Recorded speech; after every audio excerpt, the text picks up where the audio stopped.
नमस्कार दोस्तों, ये कुरुक्षेत्र का ब्रह्म सरोवर है जहाँ पर अक्सर बहुत लोगों की चहलकदमी रहती थी। टूरिस्ट आते थे और बहुत ही शोर शराबा रहता था।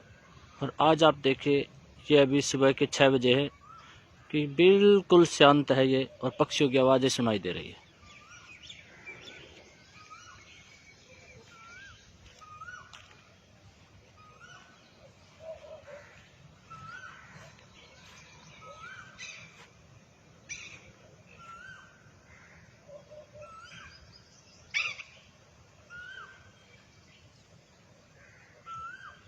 आसमान में बादल छाए हैं, आसमान में पक्षी उड़ रहे हैं।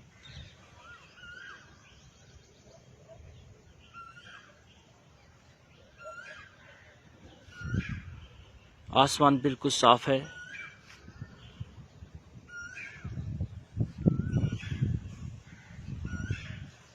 जहाँ इस समय मंदिरों में घंटियां बज रही होती थी, ऊंची ऊंची आवाज़ में लाउड स्पीकर से आरतियां की जाती थी, बिल्कुल शांत है सब।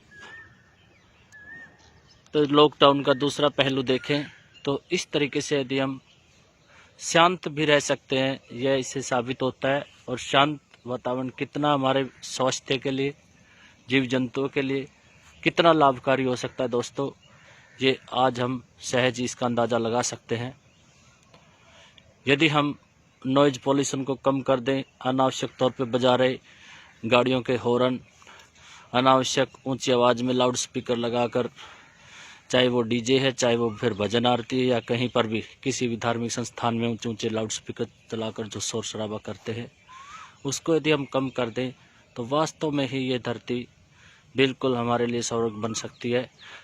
और ये किसी और ने नहीं, ये हमने ही करना होगा। और जिस धरती पर हम रहते हैं, उसी धरती पर जितने भी जीव जंतु हैं, पक्षी है, पेड़ पौधे, उनका भी उतना ही अधिकार है जितना हमें अधिकार है जीने का।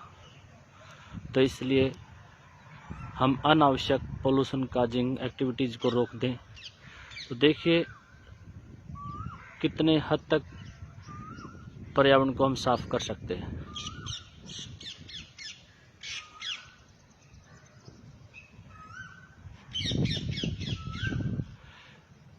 ब्रह्म सरोवर पे ऐसा नज़ारा मैंने लाइफ में पहली बार देखा है, जहाँ पे पक्षियों की आवाज़ें इस तरह से आ रही है। आसमान साफ है, कोई भीड़ नहीं है, आसमान भी साफ हो चुका है बिल्कुल। और ये वही पेड़ है दोस्तों जो हमने कभी लगाए थे, आज ये बड़े हो चुके हैं, जो मैं आपको दिखा रहा हूँ। ये ब्रह्म सरोवर पे ग्रीन अर्थ संस्था की टीम पेड़ लगाती रही है, उनकी संभाल। तो आज मैं इसी पर्पज से आता कि क्या स्थिति है देख कर आए। तो देखा कि बहुत ही अच्छा है, और पेड़ अब की बार पोल्यूशन कम होने से बिल्कुल हरे भरे, बिल्कुल हरे भरे हैं, साफ सुथरे हैं और तरोताज़ा है।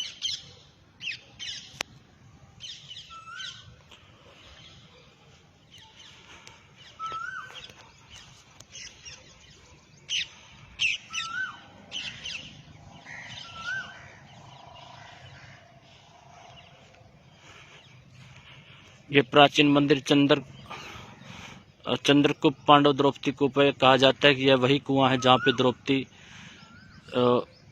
पानी लिया करती थी इस कुएं से, जब वो पांडव वनवास में थे, अज्ञातवास में थे।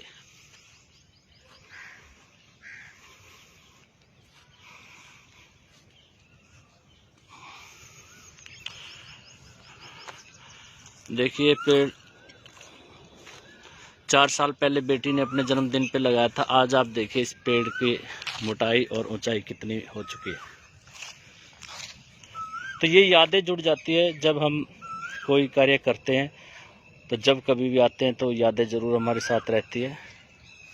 देखिए आसमान में किस तरीके से पक्षी उड़ रहे हैं, पक्षियों का पूरा झुंड का झुंड। तो साफ आसमान में एयर क्वालिटी इम्प्रूवमेंट हुआ है पोल्यूशन कम होने की वजह से, जिससे कि पक्षियों का जो लाइफ है, जो रेस्पिरेटरी सिस्टम, वो इम्प्रूव हुआ है। तो इसलिए दूसरा नॉइज पोल्यूशन कम हुआ है, तो इससे पक्षी आज़ादी से और एक खुशनुमा माहौल में उड़ रहे हैं। तो दोस्तों मेरा आप सभी से निवेदन यही है कि हम अनावश्यक पोल्यूशन करने वाली गतिविधियों को रोकें। जब ज़रूरत ना हो तब तक हम बाहर ना जाएं। गाड़ी ना चलाएं, पोल्यूशन ना करें, कूड़े में आग ना लगाएं और हॉर्न ना बजाएं। और जो डीजे और जो घरों में जब आरती या भजन या जगराता करते हैं लाउड स्पीकर का प्रयोग ना करें।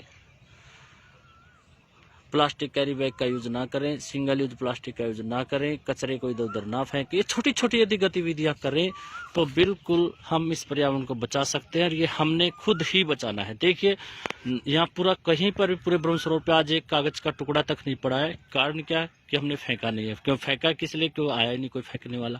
यदि हम लोग आते रहें लेकिन कचरा ना फेंके तो कोई भी जगह बिल्कुल साफ सुथरी हो सकती है जैसी आज है। और इसी तरह से पक्षियों का शोर, पक्षियों की आवाज़ें आती रहेंगी। यदि हम अपनी गतिविधियां कुछ सीमित कर दें, सिर्फ सीमित करने की ज़रूरत है, तो ये पर्यावरण बहुत ही सुंदर, हमारे लिए लाभकारी, जीव जंतुओं के लिए लाभकारी, सब के लिए यह जीवनदायिनी बनकर रहेगा। नहीं तो दोस्तों जो आज स्थिति हम भोग रहे हैं, हो सकता आने वाले समय में इससे भी खतरनाक स्थिति हमारे लिए बन जाए। धन्यवाद।